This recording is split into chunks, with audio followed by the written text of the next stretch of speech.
On va parler maintenant de cette histoire de dents et de dentistes, les boissons gazeuses qui sont devenues la bête noire des dentistes. Il y en a qui voient une menace sérieuse pour les dents, en fait, plus que le sucre encore. Les boissons gazeuses et l'acidité qu'elles contiennent pourraient, en fait, détruire l'émail de la dent et ça nuit vraiment à la qualité des dents. Ça pourrait avoir des conséquences majeures sur la santé. Alors, il y a une dentiste qui est avec nous ce matin, Dr Cindy Dubé-Barry. Bonjour, madame.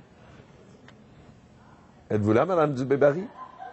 Oui. Ah, alors on Oui, vous bonjour. écoute. Alors, c'est tout un problème, les boissons gazeuses, parce qu'on réalise qu'une consommation étendue, oui, sur plusieurs années, ça nuit aux dents, mais même chez les jeunes enfants, on voit déjà des problèmes. Oui, tout à fait. Faut faire attention. Hein. La modération, c'est la règle, c'est la clé.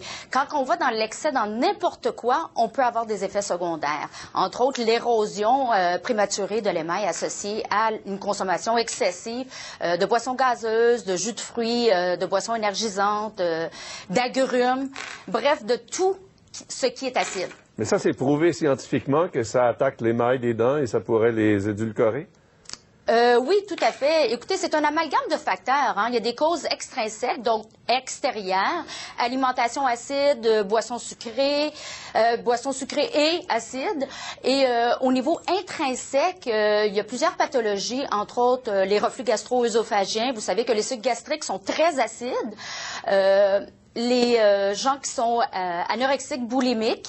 Les gens qui prennent de l'excès au niveau du vin aussi, le vin c'est très acide, donc on a une multitude de facteurs qui peuvent contribuer à l'érosion dentaire. En plus de la modération, est-ce qu'il y a d'autres mesures de prévention? Par exemple, quelqu'un qui mange beaucoup d'oranges, puis qui boit des boissons gazeuses dans sa journée, des jus, puis qui prend un verre de vin le soir. Bon, est-ce qu'il y a des choses que cette personne-là peut faire pour éviter qu'il y ait des conséquences trop nocives là, sur ses dents? Tout à fait. Bien, premièrement, visite régulière chez le dentiste. Parce qu'à ce moment-là, on va voir s'il y a une usure prématurée. Deuxièmement, évidemment, on essaie de prendre les boissons gazeuses, les jus de fruits au repas. Entre les repas, bonne collation, de l'eau. Le vin le soir, oui, on peut le prendre, mais on brosse pas les dents avant 30 minutes, idéalement 1 heure, parce qu'on baigne dans l'acide. Vous comprenez que si l'émail est un peu attaqué et qu'on va brosser par la suite, on empire notre situation. Donc, soit qu'on gargarise avec un rince-bouche, soit qu'on prend un bon verre d'eau ou du fromage ou du lait, quelque chose qui va neutraliser la salive, et par la suite, on peut aller bien se brosser les dents. Et si on a un problème, est-ce que c'est irréversible ou si ça se répare?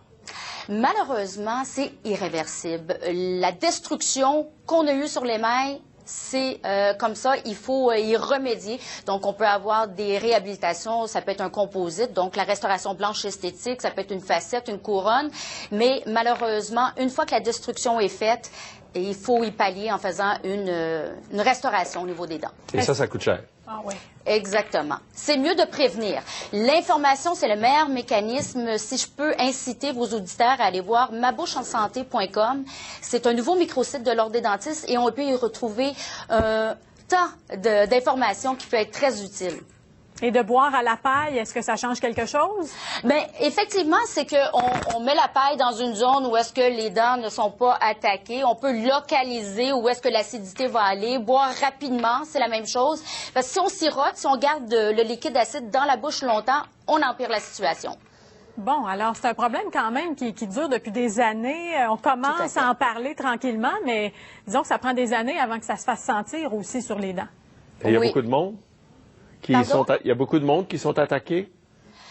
On en voit de plus en plus, mais il faut faire attention. Hein? C'est des cas extrêmes où est-ce qu'on voit un ravage comme on a vu dans le journal. C'est vraiment d'avoir des visites régulières chez le dentiste. On va pouvoir prévenir ça, on va pouvoir informer les patients. Il faut y aller avec modération. Il faut s'attendre à avoir des conséquences si on fait de l'excès, que ce soit dans n'importe quoi. Bon, ben merci infiniment de nous avoir parlé. Merci beaucoup pour ces quelques conseils ce matin. Merci à vous. Merci, bonne journée, bon samedi. On va aller maintenant à